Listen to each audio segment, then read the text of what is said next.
Ya Rabbi, ampunkanlah bangsa dan negara kami yang sering lupa atas berkah dan rahmat-Mu.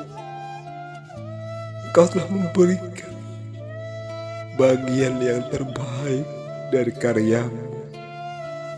Alam semesta, kami sering lalai dan lupa menyia-nyiakan keberkahan dan rahmat yang terbit dari sumber yang Engkau sholawati, nur Nabi kami Muhammad sallallahu alaihi wasallam.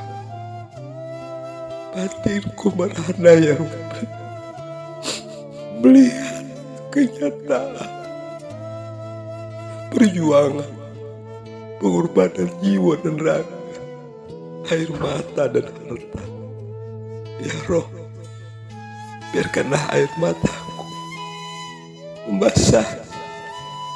Jangan Engkau keringkan air mataku, agar menyuburkan hati nuraniku selalu subur dengan cinta kepada bangsa dan negaraku, ya Roh.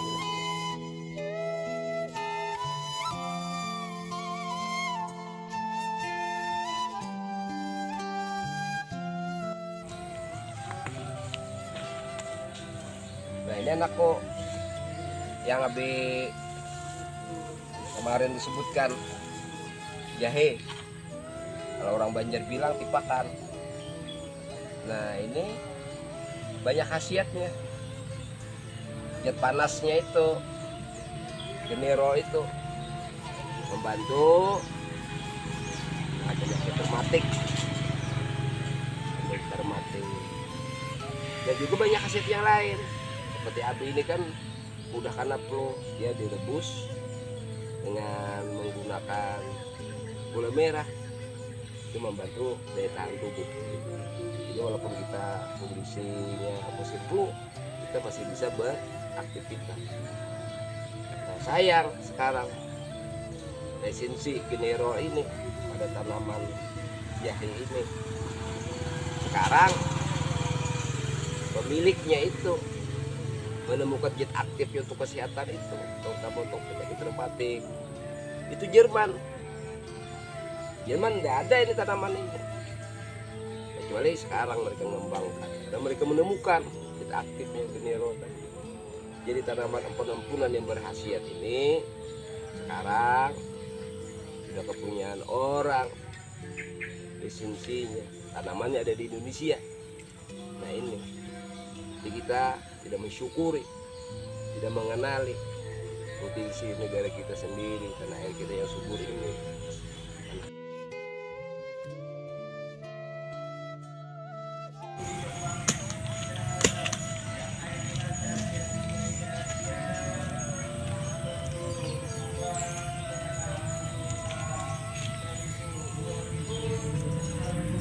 Nah, ini namanya lampu yang wangi, jenis tanaman empun-empunan.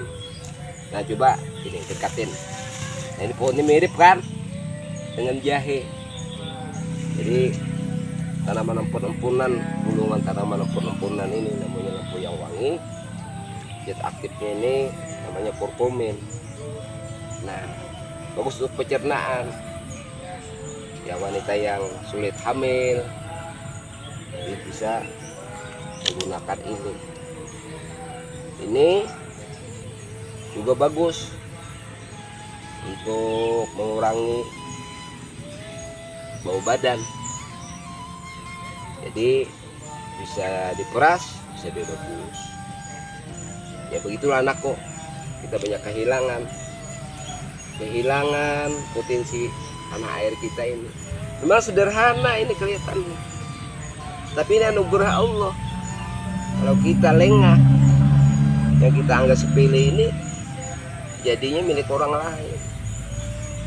Sedangkan negara-negara Eropa, Amerika, itu sudah ada semboyan, back to nature. Mari kita kembali ke alam. Demikian pula dalam merawat kesehatan dan penyembuhan penyakit. Kita ini sering lalai, apalagi sering membicarakan Tuhan tanpa peduli apa karya Allah, karya Tuhan ini. sering kita sia-siakan. Ini kelemahan iman anakku.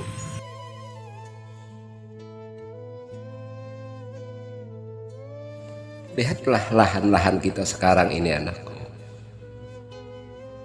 Apa yang tersisa hanya sedikit untuk pertanian.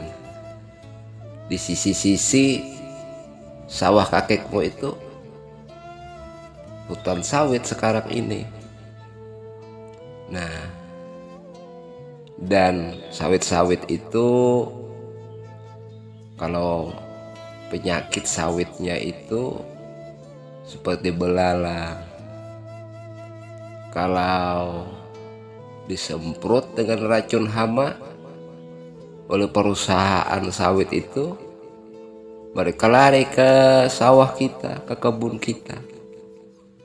Kita petani yang tidak punya modal ini tidak bisa mengusir hama-hama sawit itu. Ya lama-lama kita tidak mampu mempertahankannya, tanah-tanah di sisi sawit, hutan sawit itu. Ya pada akhirnya mau kada mau dijual karena tidak ada kemampuan kita untuk memeliharanya, terutama terhadap penyakit sawit yang lari ke sawah kita, ke kebun kita. Nah ini merupakan harus kita sadari dan harus kita pahami. Jadi penjajahan gaya baru dengan menguasai tanah dan politik kita ini harus benar-benar kita waspadai. Kita bangsa ini, kesadaran mengenali diri sebagai bangsa ini harus ditumbuh. Rasa cinta pada tanah air dan bangsa yang merupakan bagian daripada iman kata Rasulullah ini harus ditanamkan. Nah, apa yang kita sekarang ini dapatkan itu sebenarnya warisan daripada anak cucu kita. Jika kita tidak bisa memeliharanya dengan baik, niscaya apa yang didapatkan dari anak cucu itu hanya sampah. Nah, rasa syukur ini, rasa tanggung jawab, jadi rasa empati kepada bangsa dan generasi yang akan datang mesti kita sadarkan. Nah, hati nurani kita ini harus peka, harus cerdas. Kehidupan kita yang akan datang adalah wajah kita. Jika sekarang kita tidak mempersiapkannya, maka wajah yang akan datang adalah wajah-wajah yang putus asa, kesengsaraan, dan air mata. Begitulah anakku.